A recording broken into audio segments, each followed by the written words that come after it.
Další NPC Vieš, ale to sú také otázky filozofické, že to u človeka, ako som ja, alebo každého. Tak čo si ho nedohodol na kožený test? Je to tam furt, jako kupujú to lidi, nebo už to upadá? Ale to nebo není hype, tam není hype, tam to hypy sú v malých štátoch.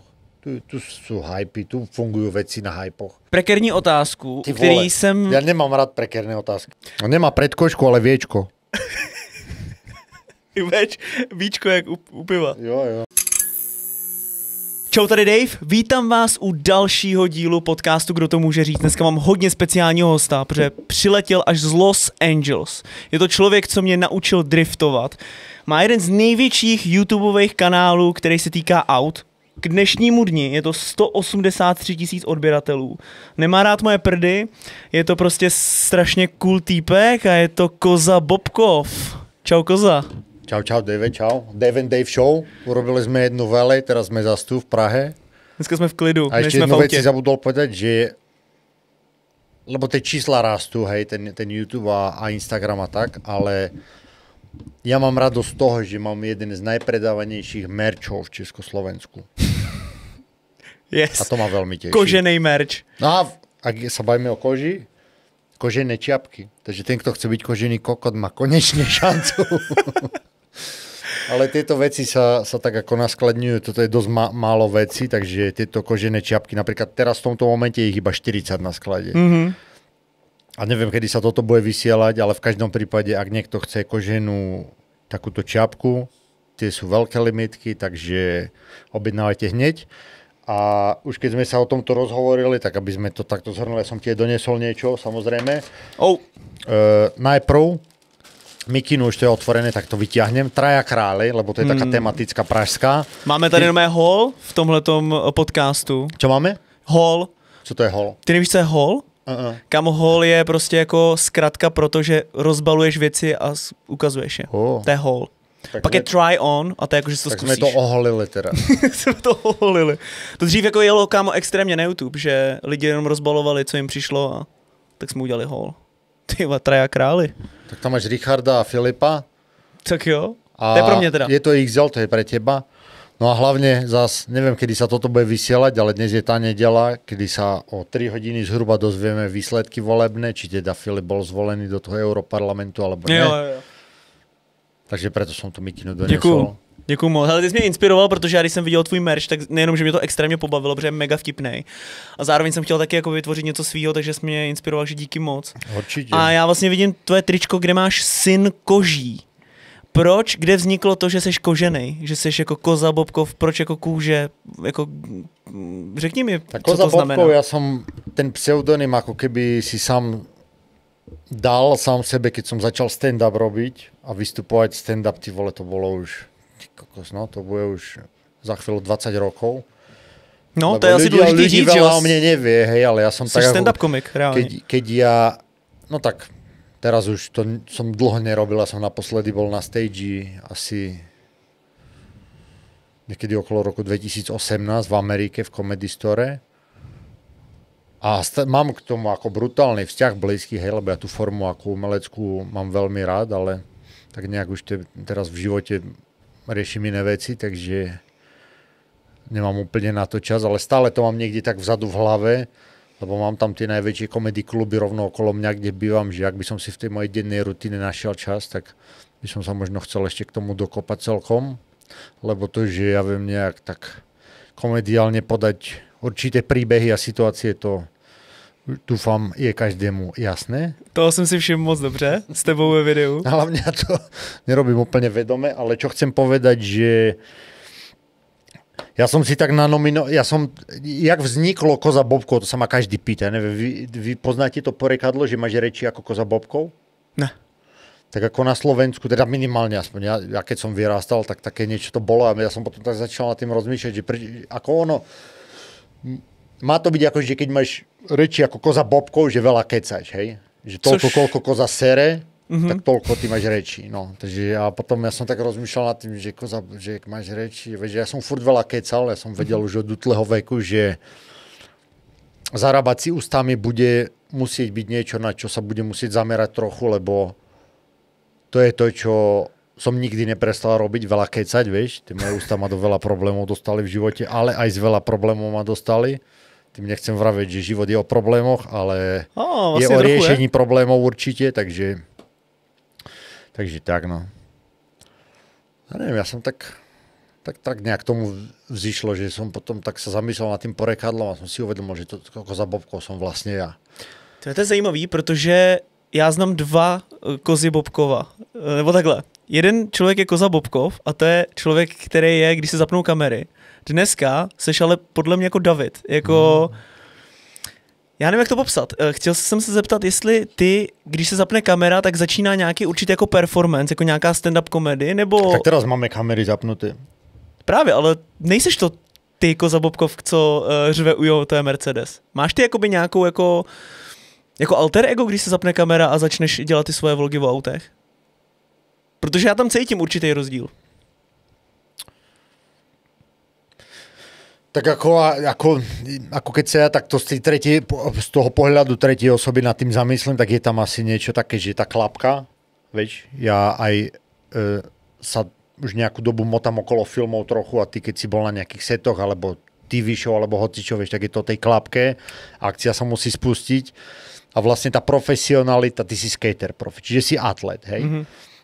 A tá profesionalita vo veľa veciach je o tom, že ty vieš robiť veci na povel, hej. Ak je niekto skater, povedzme, hej, ukážeme to napríklad aj teba, tak ty musíš vedieť, urobiť proste nejaký trik, ja neviem, ja ich nepoznám toľko, hneď ma kickflip napadá, ten vie každý, ale proste, ak zvládaš tie nejaké triky, tak tá profesionalita je v tom, že ty nezvládneš ten jeden trik na 100 pokusov, že sa ti podarí, ale že takto to sypeš z rukava. Proste přijde jízda, musíš tu jízdu zvládnout v ten moment, no, jasne. Ide fight, si vtedy ready, vieš. Keď si šofer nejaký dobrý a ti niekto ukáže, že poď proste tu mi urob toto, alebo tam tú zatáčku, alebo niečo, prejdi tak proste si to vieš hneď robiť. A o tom je tá profesionalita. Treba herci to isté. Sa dá klapka a ty musíš ísť. A ja stále tvrdím, ja som profesionál vo všetkom, čo robím a preto, ak sa povie akcia, tak sa začnú diať veci a takto vo všetkom, aj v posteli. Profesionál. Takže... Já musím potvrdit to, že když jsme spolu právě natáčeli... Teraz chceš potvrdiť to, že jsme spolu boli v posteli? To si chcel potvrdiť teraz? Tak to jsem posral.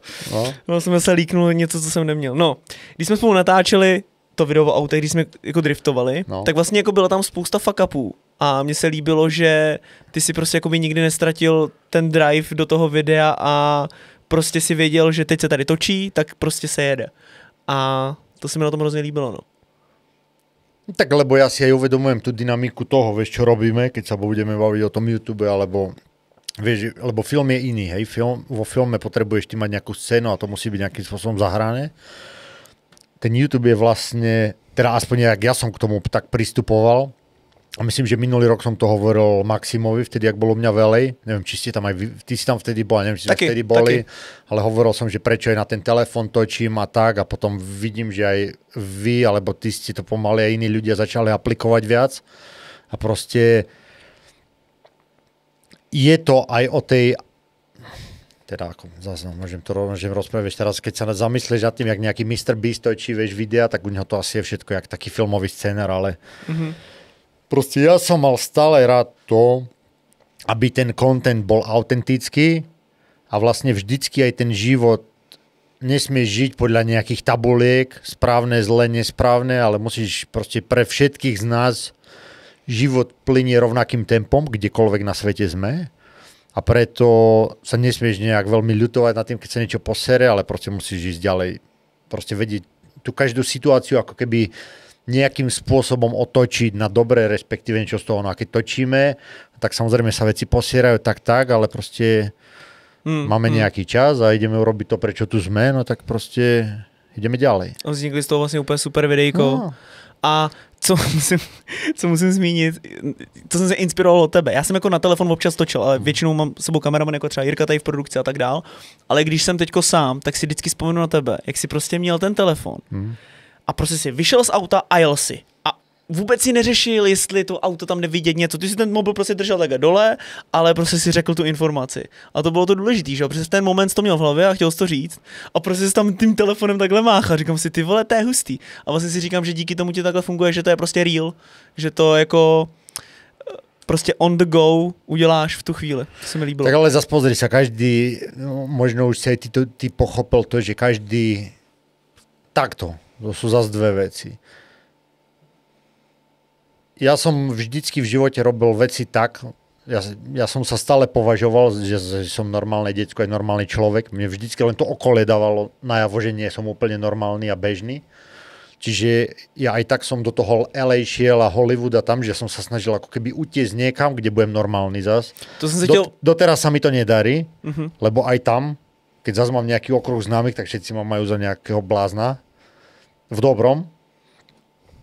Takže asi som trochu výnimočný v nejakých veciach, ale zase ja sa nesnažím nad tým si niekde honiť pred zrkadlom, že ja som ty vole, neviem niečo, ale ak som, tak musia za to aj tie výsledky ukazovať a musím robiť nejaké veci inak a lepšie než iný. No a víš, aj v tom stand-upe, keď som začal, tak som to robil tak, jak som to ja mal naštudované, že sa to robí v Amerike a potom som videl, že ľudia to po mne začali opakovať. Aj na Slovensku, aj potom tu v Čechách brali si elementy z toho, čo ja som robil jak prvý. V tom YouTube tiež, ja neviem. A každý si ešte musí, druhá vec je, že ty si musíš to svoje publikum ako keby stále naučiť na to, kto si ty. Lebo vlastne taký my sme ako ľudia, vieš, ak ty sleduješ nejakých ľudí, ja sledujem kopu ľudí na YouTube, iných a každý je nejaký. A jednoducho niektoré veci máš rád, u niekoho, u iných nemáš, niektoré prepáčiš niekomu iného, nevieš, že to je také... Ty musíš v podstate byť len sám sebe, akože real, vieš. Teraz napríklad Filip kandidoval do tých volieb, politika je tá najväčšia špina ako keby na svete. A ja som mu vravel len jedno, aj včera sme sa o tom bavili, lebo či ho zvolia, nezvolia, už asi bude politik navždy, Filip Turek, pre tých, čo neviete. A mu vravel, pozri sa, tu, kde si, ťa dostalo to, aký si. Hej, samozrejme, že sú na teba útoky z každej strany. Ty musíš taký ostať, lebo proste tak ťa ľudia vnímajú a ja to vidím. Teraz nejaké veci sme mali nejaké intrigy ohľadom tu nejakých vecí tiež politických. Ja to vidím, dám nejaké video, sa k niečomu vyjadrím. A jak to povedať najlepšie? To je, jak Rytmus robil pesničku, že sa nikdy nezavďačíš každému. Proste to sa nedá. Ty jediné, čo môžeš urobiť je robiť to tak, aby ty si s tým bol spokojný, či už content, alebo proste čokoľvek, čo robíš. A ak tí ľudia nejakým spôsobom k tebe akože majú tú gravitáciu, čo napríklad vidíš, že majú, lebo čísla ti rastú, no tak treba na tom ako keby zotrvať a len budovať na tom proste prirodzene. Ja som nikdy v živote nepočúval druhých ľudí. A keby som niekoho počúval, ani rodičov som nepočúval vo veľa veciach, hej. A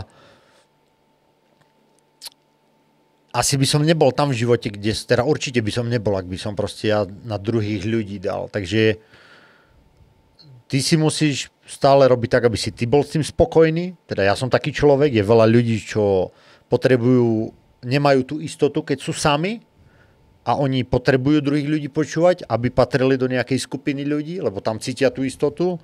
Takých ľudí, ale ja nazývam slabými ľuďmi.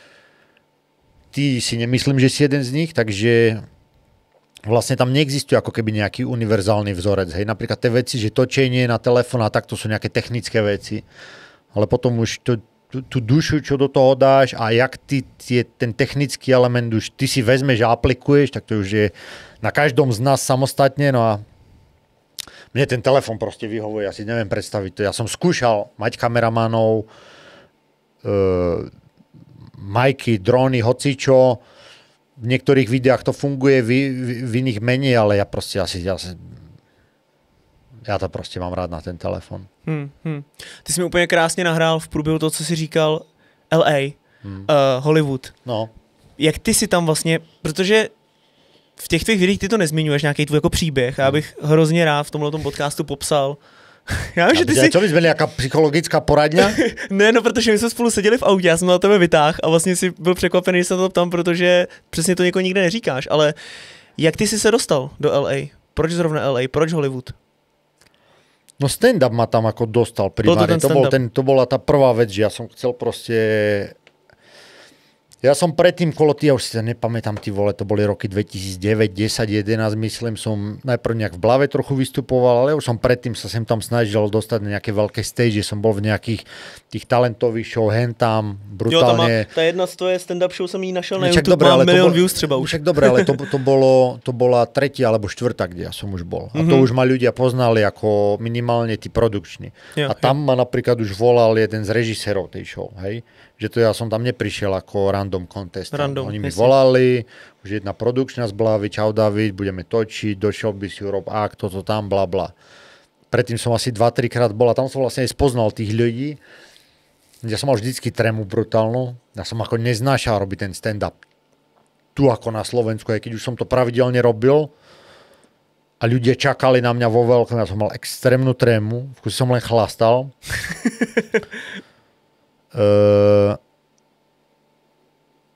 Ale fungovalo to aj v takých bojových podmienkach. No a v podstate potom som bol tu v Prahe, ja som bol prvý zo Slovenska, o kom viem, čo tu potom v Prahe z Nastojaka nejak párkrát vystupoval, sa tu motal a vlastne bol som tu s nimi párkrát na nejaký show, chodil som tu na tých castingy a tak som spoznal tam, a to bolo už 12 rokov dozadu, už si nepamätám tie mená, ja neviem, či vôbec to ešte robia, ale v podstate vtedy bolo Nastojaka jediná taká vec, hej, na HBO to chodilo, bla bla. Kde vieš, tu je ten strop veľmi nízko, ako všetko, čo sa dá robiť. A keď som potom si premietol tie scenáre, ok, tu si, už my sme ešte s kamarátmi niečo iné robili okolo nejaké točenia s dronmi a show v telke a hentam, vieš, a sa párkrát prejdeš po barandovských štúdiách a také, asi uvedom, že to je maximum, čo sa tu dá robiť, ako pre mňa to bolo strašne ako málo a hlavne ja sa tu necítim dobre. Teraz som tu 2 týždne a to tak vždycky je, keď sem prídem, že sú to nejaké také 2 týždne, ja sa tých prvých 10 dní teším, jak turista zo všetkého, veď chodím po saunách, toto, hento, tamto, sa teším, že sú tu rovné diaľnice, že sa dá jazdiť 300, keď sme v Nemecku samozrejme, alebo na Slovensku v Nemecku. V Praze zatím ne, co? Ale proste z toho sa teším, ale potom, jak si tu dlhšie, tak už to doľahne na mňa, vieš, už nervy chytám z toho všetkého, jak sa tu na tých semaforoch stojí, jak sú tu všade kamery, jak tu všade proste sú policajti na každom rohu, čo nevrajím, že v LA nie sú policajti, ale proste tam však ty si tam bol. Tam je svoboda. Tam sadneš do auta, tam extrémne. Nikdy v živote neriešiš, či to proste ráno len vstanem a rozmýšľaš nad tým, čo chceš robiť, či už kreatívne, či si zacvičiť, či hocič, je to úplne iná dynamika, vieš. A ja už som si ten život dobre vytvoril. Sadnem, prídeš do garáže, tam do proste Equinoxu, kde sú všetko sami len biznismeni, producenti, 30, 40, 50 roční, vieš, dospelí chlapi, každý má biznisy, rodiny, frajerky, sa tam len stretneš, naskladané Gčka, Range Rover, Bugatti, Ferrari, všetko. Proste sedíš tam v saune, sa vykecávaš o tom, kto aké Ferrari si objednal, na čom prídeš, neriešiš. V šlapkách sadnem do auta, idem naspäť domov, slnko svieti, neriešim, či dáš blinker kde, či niekde brzdíš, či pridáš, či ubereš, vieš. A tu zrazu ty vole, normálne len chcem dole zísť niekam a už vybehneš v šlapkách s ponožkami, už sa takto kúka na teba niekde, vieš. Už sadnem do auta, teraz, vieš, ja tu som na 750 koňovom aute, tam sa dotkneš plynu a už si na 50-ke, hej. A tu kamera, ja neviem, aké tikety prídu za tento týždeň, čo tu ja som. Či prídu, ja neviem, jak toto funguje, tie kamery. Se nedoplatíš, kamaráde. Ale vieš, je to akože... Nemám to tu rád, je to také... Nie, že nemám to tu rád. Je to krásne, vieš, ja aj tu Prahu vnímam jak turista. Krásne budovy, vieš, aj teraz som s takým bol tento týždeň a sa, vieš, vy to tu tak neprežívate. Ja sa na to dívam jak turista, ale... Nie, sere ma to tu. Proste tá Amerika je sloboda a všetci sa tu oháňajú tým, že Amerika, západ. Zas nechcem sa o politike baviť, ale trošku sa zase tomu vraciame. A čo ja vidím, že tu tí ľudia, respektíve tí progresivisti, čo sa oháňajú Amerikou a západom, to je super, ale prečo si z toho západu a z tej Ameriky berú tie najhoršie veci? Nie tú slobodu, ale presne tie veci, ktoré tú Ameriku za tých posledných 10-15 rokov úplne ťahajú ku dnu. Takže neviem, či som ti odpovedal na tú otázku. Odpovedal som ti? Čo bola vlastne otázka? Vlastně jo, jako by mě zajímalo ten první impuls, jako proč jsi zrovna vybral LA. To bol stand-up. To byl stand-up. No ja som prvýkrát šiel na Floridu, na Miami. A to bolo prvýkrát, kedy som stand-up robil po anglicky. To bolo prvýkrát, kedy som bol na stage a hovoril stand-up anglicky. Ja som plynule anglicky hovoril už asi od 15 rokov, akože plynule. Čiže ja v sebe som nemal pocit, že angličtina bude nejaká bariéra jazyková, ale zás každý zľava správa ti len rozpráva, že to nepôjde, to sa nedá, vieš. Spolužiaci, každý aj v blave hocik to vie, že proste to není šanca, aby som to dokázal, aby to fungovalo. Ja ako, samozrejme, ja sa nikdy neriadím podľa toho, čo mne druhý budú vravieť, lebo to by som sa nikde v živote nedostal, ale sám v sebe som samozrejme mal nejaké otázniky, nie že by som si neveril, no ale tak nerobil si to nikdy, čiže nemal som pochybnosti, ale bola to nezodpovedaná otázka, v ktorej ja som mal tú istotu v sebe, že to nebude problém. No, čiže na Miami som bol prvýkrát na stage, tam som sa zapísal som si zaplatil, ale ešte nepamätám presne, lebo to bolo 12 rokov dozadu, ale asi sa mi zdá, že za nejakých $200 som si akože nejaký kurz stand-upu zaplatil, hej. A zas v Amerike všetko úplne inak funguje než tu, hej. Toto, jak tu chce niečo niekto robiť a Amerika, to sú dve rozličné veci, ale to je jedno. Tam som si zaplatil nejaký kurz a nejaký akože komik lokálny vyučoval hodiny stand-upu. Neviem, či raz do týždňa, alebo dvakrát, už si to nepamätám. No a tam som nejak tak akože sme sa mali každý predstaviť, ja neviem, či nás tam bolo 5-6 ľudí. A to boli ľudia väčšina, čo nikdy neboli na stage, hej. Čo ja som napríklad nevedel, že ja som sa považoval za nikoho, hej, že to, čo som tu robil nejaký stand-up, ako aj keď to malo videnie a ľudia chodili na tej show, tak ja som to ako ani tam nespomínal, ale vlastne potom až neskôr som si uvedomil, že tam tí ľudia ma rešpektovali veľmi za to, vieš, prídeš do comedy klubu a povieš, že ty si prišiel odtiaľ, vieš, a stačilo, že si im povedal, že si to tam robil, oni vidia pár fotiek, vieš, už mať. Vieš, ja som to považoval tak, že keď som to robil v nejakom bare v Blave a bolo tam 120 ľudí, že to je nič. Ale až v Amerike som potom pochopil, že jak tie stage idú, no tak už niekde aj veľa mať v Comedy Store, že ty tam stojíš na stage a máš tam 120 ľudí pred sebou. To ani neviem, či v tej Original Room napríklad tam vojde 120 možno ľudí, tak to už je akože to už je dobrý, v pohode akože publikum, hej, zvlášť, ak je to posadené dobre pred pódium. Čiže tí ľudia ma potom, vieš, ja som niečo tam sa predstavil, povedal o sebe na stage. Ľudia sa smiali hneď, aj tých 8 ľudí, čo zase to je najťažšia vec. No to jsem mať chtěl malé říct, publika, lebo že vieš, to je. Anglicky mluvit jako plynule, to dokáže, dejme tomu každý, ale být vtipnej anglicky, tak to je next level, že jo? Ale ja som vedel, lebo môj kamoš, s ktorým som vlastne vyrástol, aj ktorý bol môj učiteľ, aj s ktorým sme furt chlastali, no tak my sme stále proste si tie joky, hej. Adi Akram zo Spiskej, ho spomeniem, a on vlastne bol aj ten, čo ma v tomto veľmi podporoval a ma aj navádzal k tým komikom, mi stále ukazoval, že ten je brutálny, ten, hej, čiže on mi ako keby dal nazrieť do toho sveta. A my sme stále po anglicky rozprávali tie najväčšie kokotiny furt, takže to, ako, mne to nebolo cudzie nikdy. Len nikdy som to nerobil, no ale tam to prvýkrát už fungovalo, tých pár ľudí sa zasmialo. A v podstate ten typek, vieš, každý z tých ľudí, čo sme tam boli, on potom mal opraviť niekoho, že okej, toto si robil zle, a mne povedal, že nerobím zle nič teda, že je vidieť, že to mám ako zmaknuté, hej, lebo zas máš veľa fóriem rôznych, jak sa robí stand-up. Hej. Niekto to má postavené na vtipoch, niekto to má na nejakých pohyboch, niekto to má na nejakých príbehoch. Musíš vedieť, jak mať tu delivery tých textov a nejakých kľúčových slov, alebo tých point, jak časuješ veci, o tom je tá vtipnosť, vieš. Ja som to nikdy takto nerozoberal, lebo ja to mám akože tak prirodzene v sebe, vieš. Môj otec je z Moravy. Počkej, chceš mi říct, že vtipnost se dá naučit?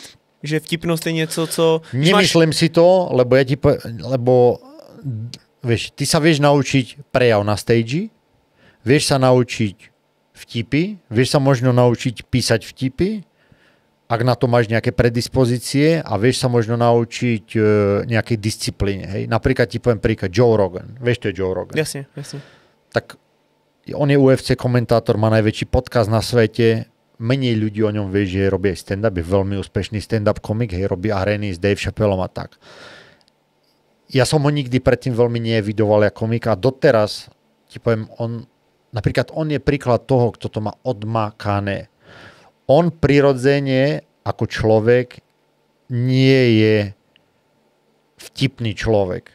To vidíš aj na tých podcastoch, hej, že on tam sedí, vie kecať. Ja by som nevedel taký podcast viesť, lebo ja každý tretiu vetu nejakú pičovinu poviem. Vieš. Už mňa to, ja proste tak komunikujem, že stále, vieš.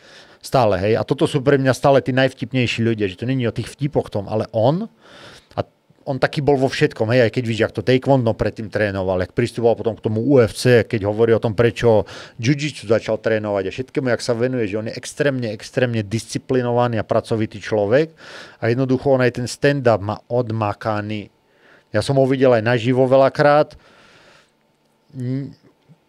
Nie je to tá šálka kávy toho môjho stand-upu, hej, že není toto ten typ komika, lebo ja mám rád takých ľudí, ktorých jak bol Richard Pryor, jak bol Billy Connolly, to sú proste ľudia, ktorí ja poviem, že oni sú, to bude vždycky ten najvtipnejší človek v nejakom malom bare niekde vzadu v krčme, hej. A to sú podľa mňa tí najvtipnejší ľudia.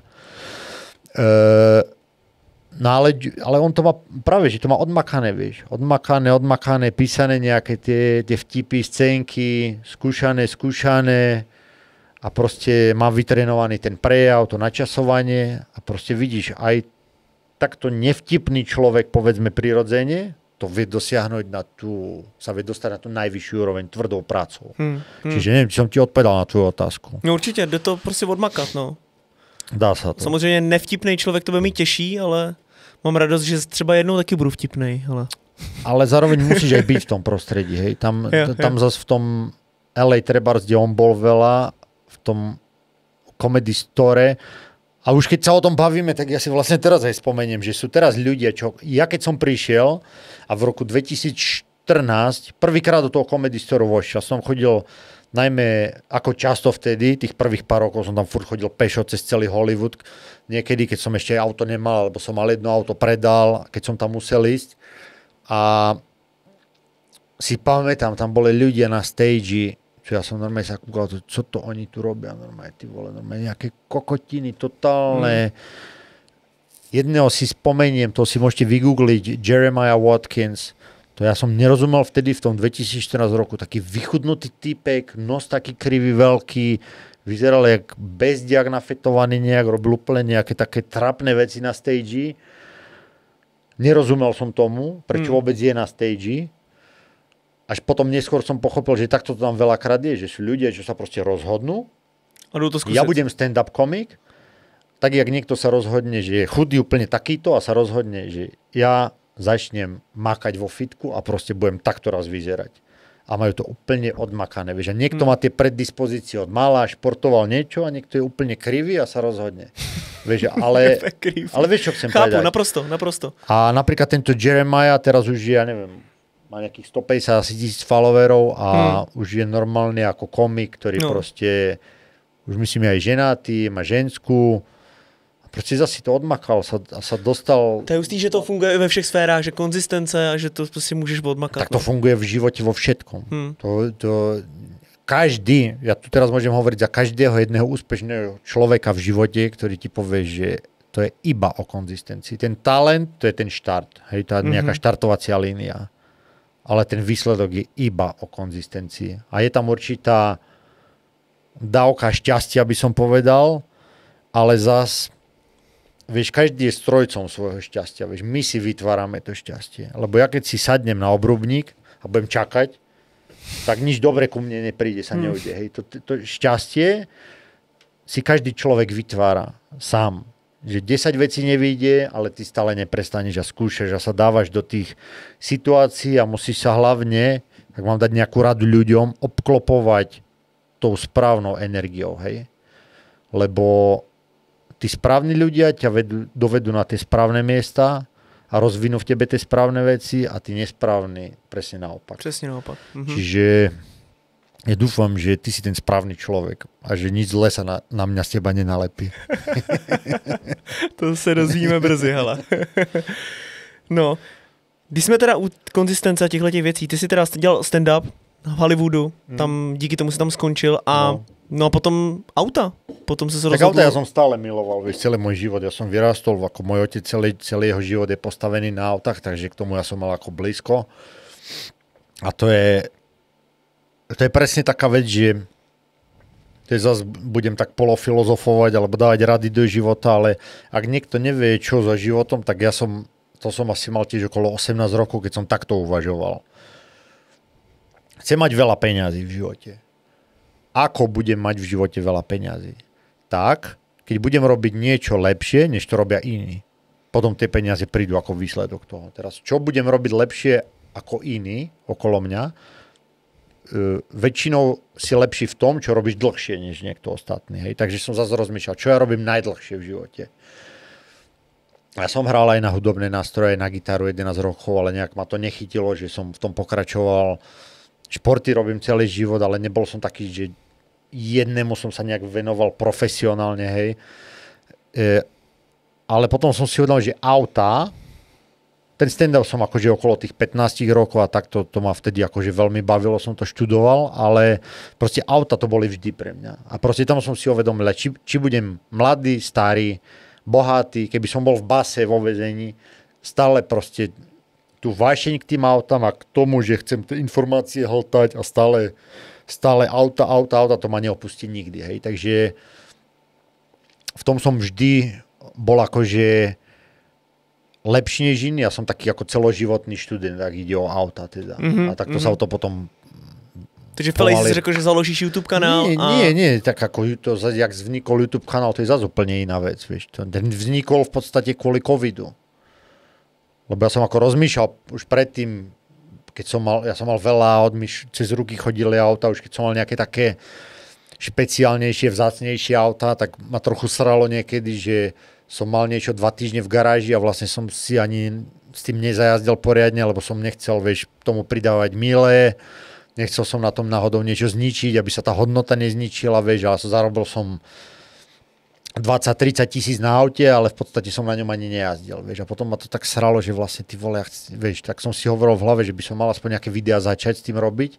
To, že na kamere mám prejav, to už som vedel, lebo som robil stand-up, no, že ja som vedel, aj my sme mali produkčnú firmu predtým, no ale zase som sa k tomu nevedel dokopať, lebo ja som taký človek, čo niekedy má problém sa dokopať nejakým veciam. No a jak bol COVID a zrazu sa všetko zamklo, tak to bol taký ako keby impuls, že ty vole, tak čo mám robiť? Do fitka nemôžeš ísť nič. A vtedy som zobral tú X5 Dinan, to bolo vlastne prvé video, to bolo asi jediný kus na svete to auto, tá Terminator Dinan Widebody X5 a som len do takého kvedlajúceho sa stojanu, čo v cup holderi bol, akože pripol telefón a to bol len taký one take, že som nejak po Malholende proste prešiel, ešte ten záber bol takto z dola nejak, som bol tielko, tu chlpatá pazucha, vieš, a že vlastne sa polhodinové asi video a vôbec sa ani nemenil ten záber, že to celé kývalo, vrzgalo. No ale proste toto som urobil. Myslím, že nejaký minimálny strih, tam nejaký záber zvonku na výfuk a tak. A ja som ako mal nejaký following už kvôli tomu stand-upu a ja som robil nejaké tie ešte také srandovné, kadejaké videá na Instagram, veď som vreskal kurvy všade, som chodil, ale proste nejak tie čísla rástli. No a keď som toto teda uploadol, tak zrazu to malo už neviem koľko, 20-30 tisíc videní, akože hneď relatívne. Prvé video na pazuchu chlpatu, vieš, no tak bol to akože taký impuls, ale že proste to funguje nejak. Lenže ako vravím, to nebolo, že z nuly som niečo urobil. Ja už predtým ľudia poznajú, ja vtedy asi keď som to uploadol, to už bol druhý YouTube kanál, pretože na tom prvom, kde som veľa stand-up postoval, neviem, možno koľko tam bolo subscriberov, tam som stratil heslo k tomu kanálu. Takže ten som začal potom druhý odznova. Ale ako vravím, na Instagrame som vtedy už mal asi, ty vole, nechcem trestnúť debelinu, ale mám pocit, že nejakých 30-40 tisíc ľudí som mal na Instagrame. Jasne, že sme nejaký základ už. Hej. Takže vlastne ten YouTube ako keby s tými autami začal cez ten COVID, no a vieš, ja som zase taký, že ja keď vidím, že niečo funguje, tak v tom budem pokračovať, no. Tak nejak som potom v tom pokračoval, vieš, no a už keď som tam začal hádzať, vieš, tie Poršaky vo fullkách, Taycany, tie Tesly 800 koňové, vtedy, vieš, to tu nikto s takými autami nejazdil, hlavne tak. A vtedy ešte vieš, ak to stále niečo príde nové, takže, a to bolo nové, však nikto nerobil predtým takéto videá z LA ani tam. Tým, že ešte bol COVID, tak neboli žiadni policajti nikde na cestách, všetky cesty prázdne. Takže však môžete sa pozrieť na tie videá, tie originálne, ako celkom dobre tam bolo. A hlavne mi sa páčilo to, že zase ten telefon, ja som ho len zapojil tak na opierku hlavy. Mne sa páčila tá idea, že vlastne máme záber, ako keby si sedel v tom aute so mnou. Jo. No ono to aj fungovalo. A teraz to nerobím až tak často a vravím si, že by som sa k tomu mohol vrátiť, lebo mne sa ten záber páčil a ten uhol. Ale tak to sú začiatky toho YouTube kanálu. No. A vieš, a potom som dal nejaké jedno tričko von, poslednú večeru, ktoré tiež v tom duchu kozabobkov veci, ktoré vždycky, keď ja niečo začnem, tak to musí byť také, že to posadí ľudí na riť. No tak bola tam vtedy moja bývalá manželka, neviem, môžem to povedať? Jo, asi to řekni. No, tak to je na tvojom kanáli. Jo, tak... Tak ona mi tam ako, jak by si to ty povedal? Ty vieš, o ktorom tričku sa bavím. Jo, to nejlepší tričko. Je furt v prodeji? Je furt. Už od roku 2017. Tak asi necháme fanoušky, ať se podívají. Pozrite sa proste, choďte na môj e-shop. Posledná večera tričko. Já mám pocit, že v tom tričku si snad přišel poprvé, co jsme si viděli, mám pocit. Je to možné. Je to možný, no. No to je extrém, no. No mně se líbí, že ty si vlastně spojil prostě fakt jako dvě silné stránky, propojil se dohromady, dal si to na ten YouTube a funguje to úplně skvěle. To je boží, no. Tak toto je taký môj taký talent, vieš, lebo ja som tak aj sa stal ako producentom filmovým, aj veľa biznisov postavil, o ktorých ľudia nevedia, že ja viem ako keby premostiť stále veci. Vieš, ja viem aj ľudí spájať aj tak, lebo ja som strašne, čo je môj taký talent, ja viem s každým kecať. Ja viem kecať s mladými ľuďmi, starými, ženami, mužmi, miliardármi, bezďakmi na ulici, tu v Amerike všade. Viem si veľmi viem ako keby kamarátsky vzťah nadviazať s každým a potom viem tých ľudí spájať, lebo každý niečo rieši a ja ich viem ako keby, vieš, lebo veľa ľudí poznám a s každým mám dobré vzťahy a ty robíš to a hento a viem to takto premosťovať. No a to je v podstate to, z čoho aj ťažím doteraz, hej, že aj čomu asi teraz vlastne sa aj viac ešte venujem takto v pozadí, že tie veci, ktoré nejak tak budujem, tak sú práve na základe toho, aký ja som človek a že mám tú schopnosť. Teraz, jak som aj starší zase, úspešnejší, tak zase, vieš, máš prístup k iným ľuďom, ináč vieš jednať s ľuďmi a zase sa mi tí ľudia spájajú lepšie do väčších vecí. Čiže ako keby nájsť takéto strieborné vlákno, ktoré tie veci vie spojiť, tak toto je taký môj vrodený talent, hej, že keď sa ma niekto pýta, čo robím, vieš, ja mu povie, že robí s autami, kanál, neviem, stand-up, tam niečo s filmom, potom s oblečením, tak ľuďom tak nejde do hlavy, že to sú úplne odlišné veci, ale pritom ja to nejak tak, ono to vo mne sa to tak spája, že to dáva zmysel všetko. A funguje to tak, že to jedno na druhé naväzuje aj. No ale to v podstate musí nájsť každý, ako nejaký tvorca, alebo niečo, vieš, keď ty si buduješ tú značku, no ale tak takisto. Ale Dave Show, a mám to stejný a děláme taky miliardu věcí, které v sebe vůbec nesouvisejí a funguje to. No musíš vedieť ty pre seba nájsť nejaké tóno, aby to potom pre tých ľudí nejak tak fungovalo. A robíš ty inak, ja to otočím, ty robíš ty veci s tým, že chceš sa zavďačiť publiku, alebo to robíš pre seba, ten content? Ale pro sebe. Jakože třeba to, že jsem běžel maraton, tak to byla prostě moje challenge a nepotřeboval jsem se nikomu zavděčovat a tak, že podle mě je důležité, aby to vycházelo hlavně z tebe a ty lidi si tě musí jako najít, no, musí to bavit. Ale už jako vnímám to třeba, že když mám podcast a jsou nějaký výstřižky na Reels nebo na TikToku, tak prostě to hitne úplně jinou cílovou skupinu, který mě neznají ty lidi a tam se nezavděčíš ani náhodou. A co hitne? Tam jsou brutální jako komentáře úplně jako, že dostává člověk bídu, no. Víš, jakože TikTok algoritmus a tak Reels. Choďte tie trička posledná večera nájsť a rovno to photoshopnite jemu na cecku. Jo, no. To som sa Ty by si mal urobiť takú poslednú večeru, však máš frajerku, ktorá ťa miluje. No, tak to nechceme byla poslední večeře, že jo? Ty nechceš, či ona? Ona? No, kto nechce, či čo? No, tak já nechci, aby to byla poslední večeře, že jo? A čo by si chcela, aby to bolo? Jenom večeře třeba. Ale ne poslední. Poslední to je hrozně smutný, kámo. Ale to je ako, to má ten metaforický význam, však aj Ježiš mal poslednú večeru, ale potom sa vrátil späť. Jako syn koží. No, rozdáva požehnania vľavo vpravo.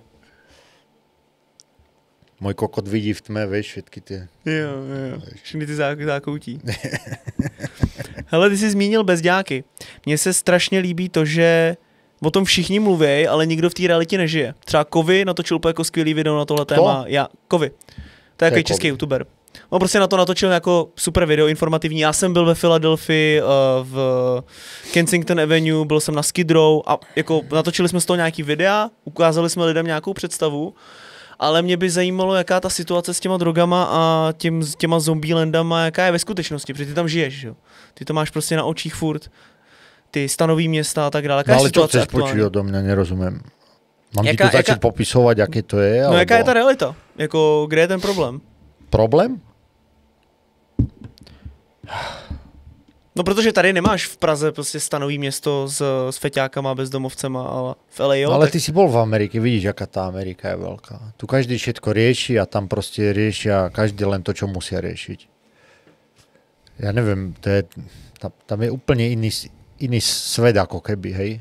Že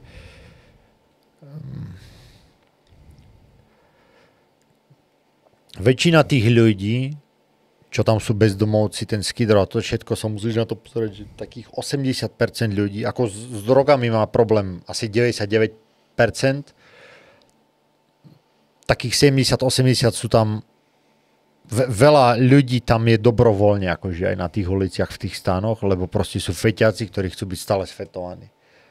A sú už tak stratení v tých drogách, že tam sú proste v prostredí, kde stále je buď v tom opojení drogovom a keď sa z toho dostaneme chvíľu zle a potom zase má to hneď okolo všetkých ľudí. To je, keď ty chodíš do fitka alebo do skateparku a sú tam skatery, tak keď si 100% feťák, no tak tam si v tom prostredí, kde sú tí feťáci všade okolo, vieš. Čiže tak sa na to musíš dívať ako prvé, že toto je ten najväčší problém za tým a teraz už či to je nejakým spôsobom tým štátom dotované a tak, pozri sa, realita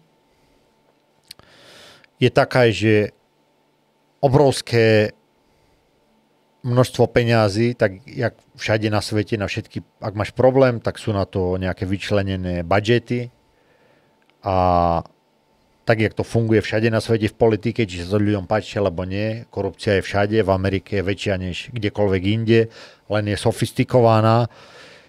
Ak by tam bol niekto vo vedení tých štátov, kto to tam chce uprátať a chce, aby ten problém zmizol, tak sa všetko dá vyriešiť.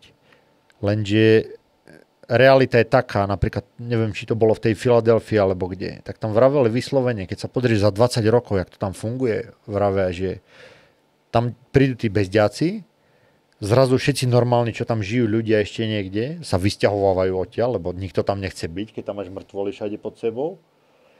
Potom vlastne cena nehnuteľnosti padá, potom to veľké korporácie skúpia, zrazu ich presunú ďalej a všetko rebuildujú na nové veci.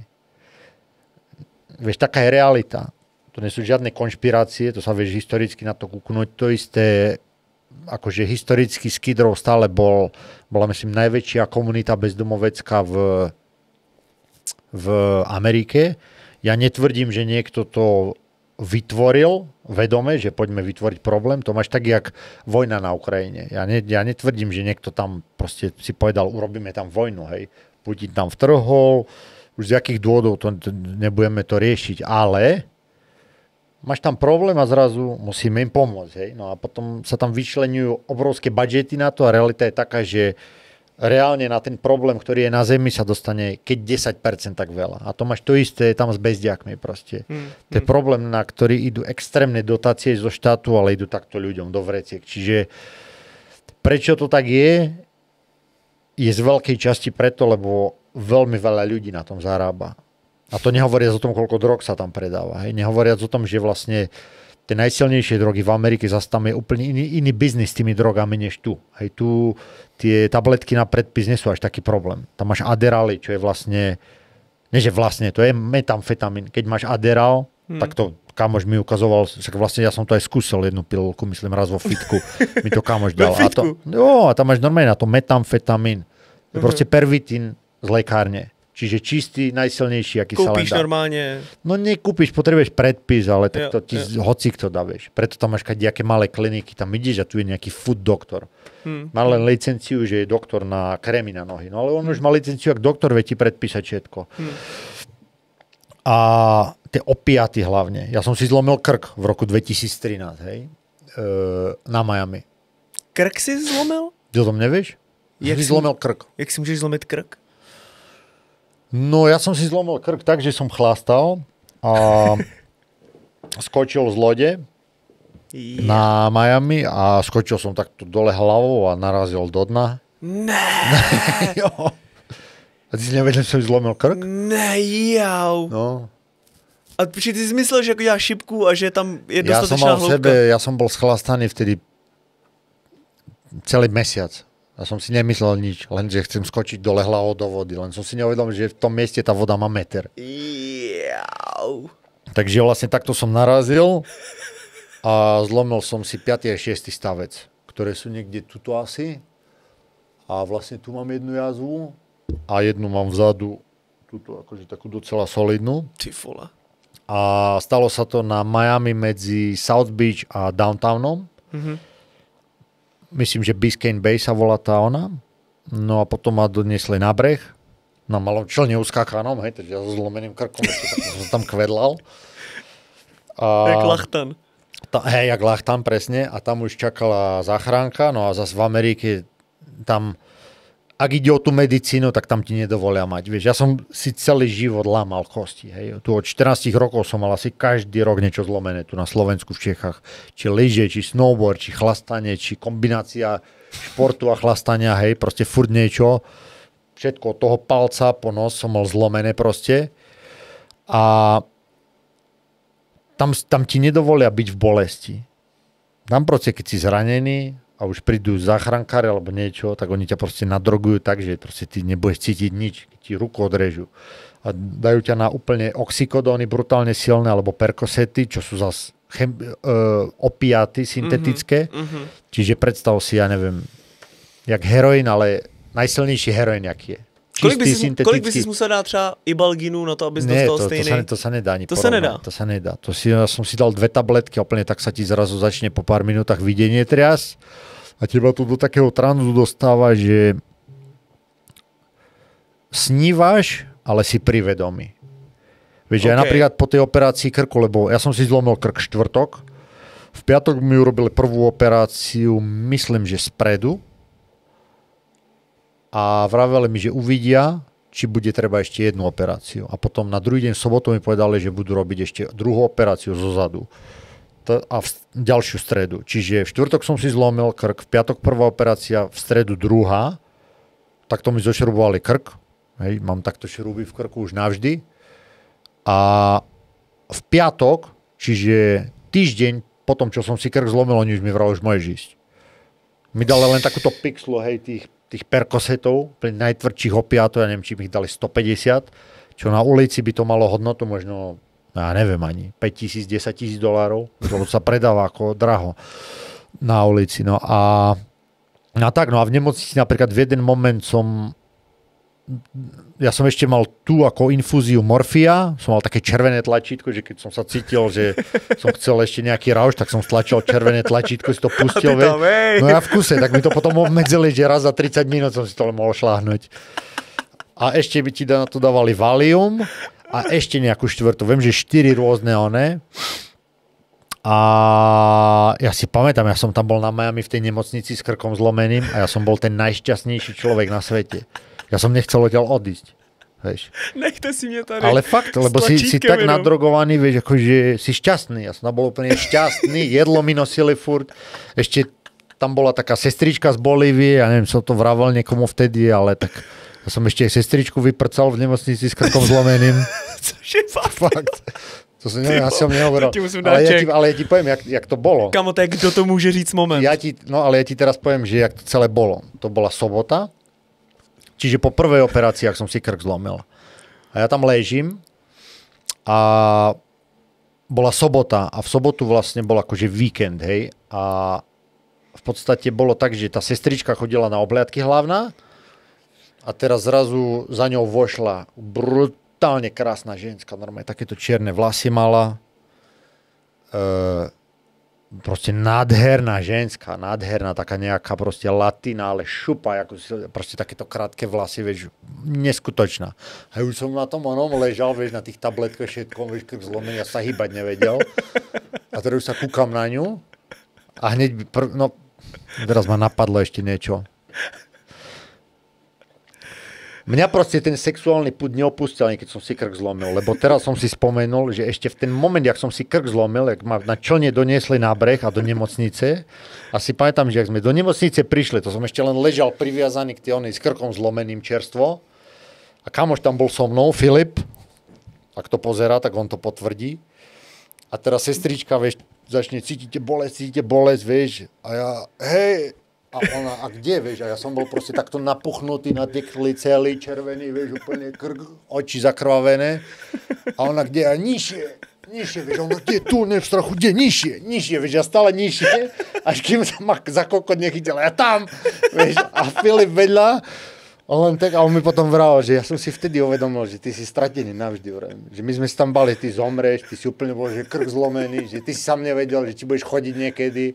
A jak sa priblížila dobre vyzerajúca ženská, ty si mal piči proste, ty si musel znavigovať na kokot. Tak to je výborný. Čiže to bolo v ten moment, kedy sa to hneď stalo, ale vráťme sa potom k Pamele. Pamela bola tá sestrička. Okay. Čiže ja viem aj jej priezvisko, ale nechcem to hovoriť, lebo by ju začali tu ľudia googliť. To mi pak řekneš, až skončí podcast. No a nebo pro Hero to můžeš říct. To řekneš potom. A ja neviem, no ale pozri sa, ja to poviem. Ja to poviem, jak to bolo. Teraz, vieš, ona mala manžela Slováka vtedy, ja neviem, či už spolu, a teraz práve rozmýšľam, že možno, či sa to k nemu dostane, alebo nie. V každom prípade, vošla tam tá sestrička, sobota, hej, obed, ja som úplne priviazaný k onemu. A kúkam sa na ňu. Tam ma skontrolovala, potom ona prišla, ona bola vlastne študentka, hej? A ona ako študentka mala prax. Raz za týždeň v nemocnici. Teraz ona prišla ku mne a ja som tak ležal a ona na mňa niečo také, že dobrý deň, alebo také niečo povedala, vieš. A ja sa teraz kúkam, ty vole, že ona slovensky sa ku mne ozvala. A sme sa dali do reči a ja, že jak a čo? No ona mi povedala, že vlastne mám muža, ktorého si zobrala, mala 28 rokov vtedy. A že v 18 si zobrala, on bol Slovák. Žil na Floride, ja neviem, či sú spolu, teraz to bolo, tento príbeh sa udial 11 rokov dozadu, hej? Pre ľudí, aby vedia. V 2013 roku sa toto stalo.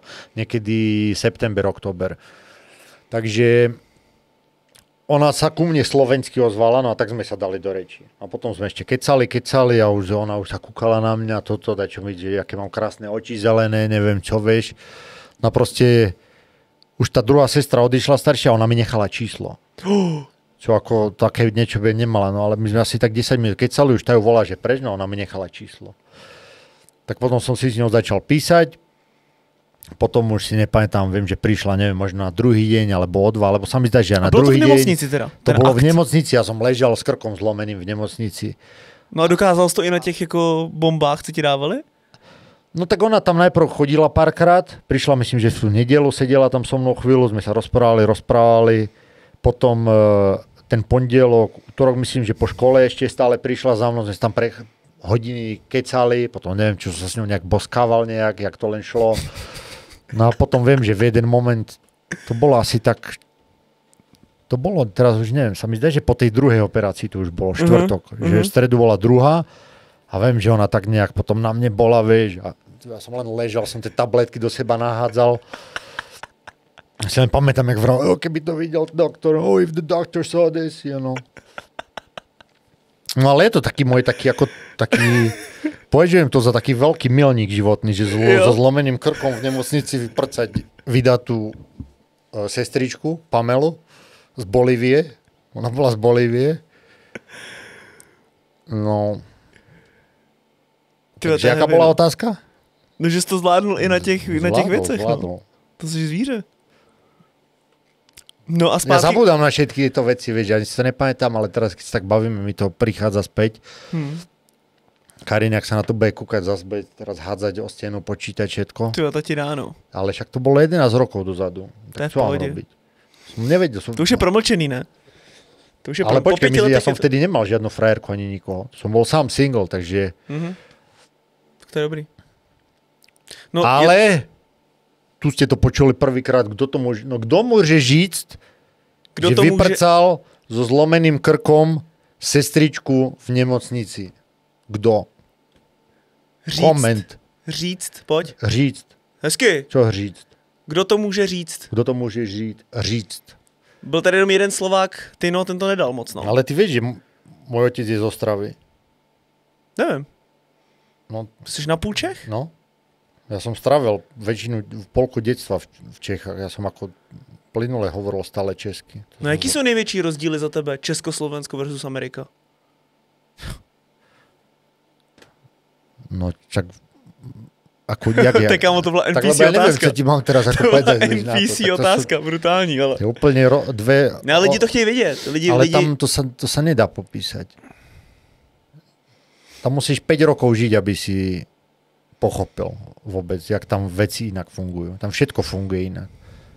Veľa vecí sú úplne proti logike tomu, jak tu si naučený, že A, B, C a tam to proste nie je. A ľudia si myslia, že tam idú na dovolenku, budeš vedieť, si tam chvíľu, to proste ja neviem, kde začať. Všetko funguje inak. Medziľudské vzťahy, jak sa biznis vedie, sociálne, jak všetko je. Ako, poviem ešte to, že za tých 10 rokov, čo tam som, alebo 11, tak vidím, že tu sa veľa vecí, 10-11 rokov dozadu tu tak nefungovalo tie take-away, akože jedla, nebolo tu toľko salónov na pedikúru, manikúru a takéto veci, hej, že barbershopov, kadečo, vieš, že sa to tu akože veľa z takýchto vecí tu prišlo. Že ja si nepamätám, že by 10 rokov dozadu kde burita predávali na Slovensku, hej, teraz to nájdeš ako, ale stále je to iné. Proste ideš tu do tých nail salónov, no není to tak nefunguje to tam, jak tam. Tu keď ideš si dať burita niekde, no to je tak, keby v Mexiku halušky robili, alebo vieš, tu nejaký knedlo vepřo, vieš, ono to proste, není to ono. Čiže všetko je iné. Neviem, ja to ti neviem povedať, sa musíš niečo konkrétne opýtať, lebo takto obšírne, proste to je úplne iná planéta. Ja si myslím, že my sa to snažíme... A hlavne, ešte musíme povedať to, že LA je úplne iné než zbytok Ameriky. Hej. New York, LA sú úplne inak než zbytok Ameriky. A ešte aj v tom LA samotnom, vieš, nejaký West Hollywood, Beverly Hills a ten West Side, hej, je úplne iné niečo než zbytok. Hej. Čiže to je... Tam je strašne veľa tých rozdielov a úrovní už len lokálne medzi ľuďmi aj medzi všetkým. A to je asi taký najväčší rozdiel, že tu je to strašne také malé, to spektrum, vieš, zľava doprava, kdežto tam je to úplne, tam je všetko na jednom mieste. Hviezdne vojny. Ideš tam po ulici, počuješ na každej strane iný jazyk, ľudia vyzerajú každý úplne inak, farebne, výškovo, hociak, proste Hviezdne vojny. Hele, já bych se chtěl dostat na téma auta zpátky a já si dám pivo. Dáš si taky, nebo jak to vidíš? A to je téma za autami, že si dáš pivo, daj si pivo. Dám si pivo. Dáš si taky, nebo ne? Ja si nedám pivo, Nedáš ja si si? možno len ochutnám, aké pivo budeš mať. Tak ja nepijem alkohol veľmi veľa. To je skoro korona, no. Skoro. Tu ešte som ti zabudol dať darček, kým ty si dávaš pauzu. Ja som ešte takýto... Dve kľúčenky som ešte ti doniesol, lebo tie artikle, čo predávam ako merch, nie je len oblečenie, ale aj kadejaké doplnky, vône, držiaky na ešpezetky, ale ja neviem čo, všetko možné. Ale tu mám takéto 2 typy kľúčeniek. Klasická, hej, nejaký dizajn s kolečkom, v tomto prípade takýto krásny. Jo, na palubě. No. A toto je druhá kľúčenka, ktorá je o mnoho viac praktická, pretože tu máš aj meter, takže vieš merať dĺžku alebo hrúbku čohokoľvek. Dobrý. Čoho by si chcel merať, takže díky tu moc. máš 2 kľúčenky odo mňa. Ešte ako darček. Tady tu dám Lucce, počkej. Daj. Tady to je pro Lucku. Nech stále na teba myslí. Přesně, ať na mě myslí pořád. To dík, ty jsi mě dneska vybavil. Proud? Proud, no. Proud, obracíme proud. Ale je to super pivko. Vieš čo? Ochutnám. Ochutnej a upřímně. No to bude úprimne. Tak má 3,9%, a to není veľa. To není veľa, no.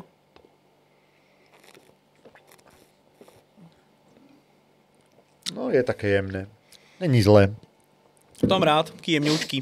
No je veľmi jemné. Jak já jsem také pre deti. Jsem taký jemňoučký dítě, takže to je akorát pro mě. Ty? Jsem taký jemňoch. Nebo ne? Hej, ale potom prečo máš pred košku je jak 80-ročný dôchodca Petu? Povedz mi. Tvrdú a vráskavú. No. Musíš ísť namočiť do niečoho, čo tie kurie oka rozmočí. Si vedel o tom, že on má kurie oko na penise, ktoré žmurka? Rozhovor nekončí, tady s koženým člověkom jsme pokračovali na herohero.co/David Lu, komunita, hardcore fanoušků, kompletní epizody podcastu, vlogy s předstihem, soutěže, tady je menší ukázka toho, co všechno jsme s Kozou stihli ještě probrat. Už si influencerská transka? Že také auto človek potrebuje v živote. Pozitivita. Je to tak. Minimálne test na syfilis musí byť pozitívny. Praha Mercedes ma síce nenávidí, ale vidíte, ja aj tak poviem, že Mercedes je tá správna cesta. Vrána k vráně se dá. Máš vrány okolo seba?